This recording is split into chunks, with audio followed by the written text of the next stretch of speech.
Good morning. This is David Bilby with Go Connect. I run the SafePark program. Wanted to go ahead and give you an idea of what SafePark looks like in the middle of the night. So that's what I'm going to do, is do some rounds, go check in with the parking lots and make sure that they are safe. We're just really providing a safe place for people who are in transition to permanent housing, or in between employment, or in this situation, just to have a place to be that they don't get bothered and can feel safe. This is one of our parking lots. It looks like we have right around 4 people here today.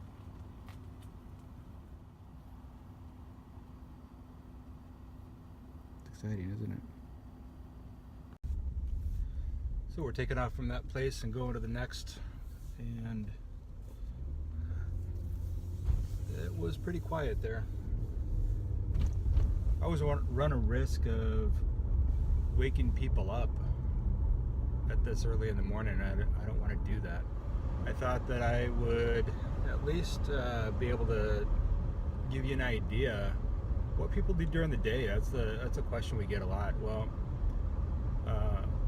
over half of our participants in the program have full-time jobs, and people that are sleeping in their vehicles are getting up and getting ready for work and going to work every day. And this is one little thing that we can do for them. One question that somebody had for me while we're driving over to this other site is, do I do this every night? Do I drive around and check on people? And the answer is no, not every night. It just isn't feasible to do that. So turn my lights off here, and this is another lot. It has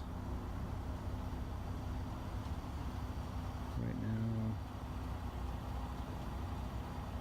it's kind of darker to see.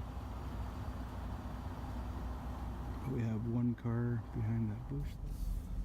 You'll notice that we only use certain parts of the parking lot.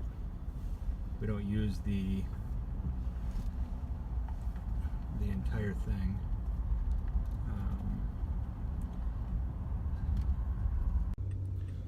Okay, we're taking off from that location and heading over to the next one.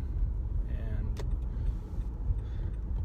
right now it is 40 degrees. Another question we get is, what kind of neighborhoods are these churches in? We have apartments,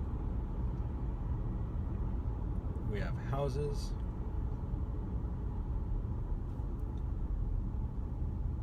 we also have churches that are right on the main road, and churches that are the parking lots are behind the church. So we've got a pretty good sampling of the different circumstances that churches would be in and our guests would be in.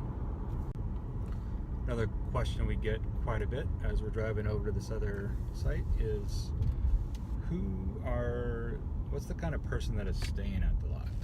And so I'll just give you some ideas. Right now we have 3 active lots with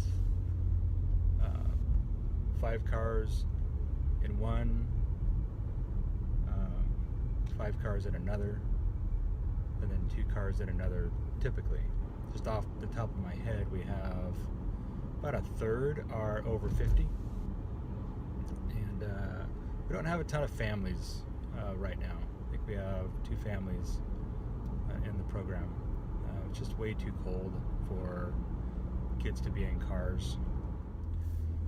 Okay, we're coming up to the last site right now, and I go ahead and drive through and see who's here. This is the family site right here.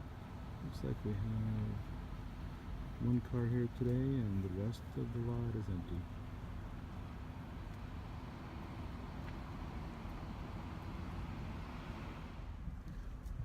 Okay, well, that concludes our tour. You can see how a lot of times when people ask, can I come by and see SafePark? Can I see how it works? Can I see the dynamics? It's hard to show it. It's more of a conversation to have had. That's why I'm doing this, and maybe more people can see what it looks like. And yeah, and maybe even not be afraid.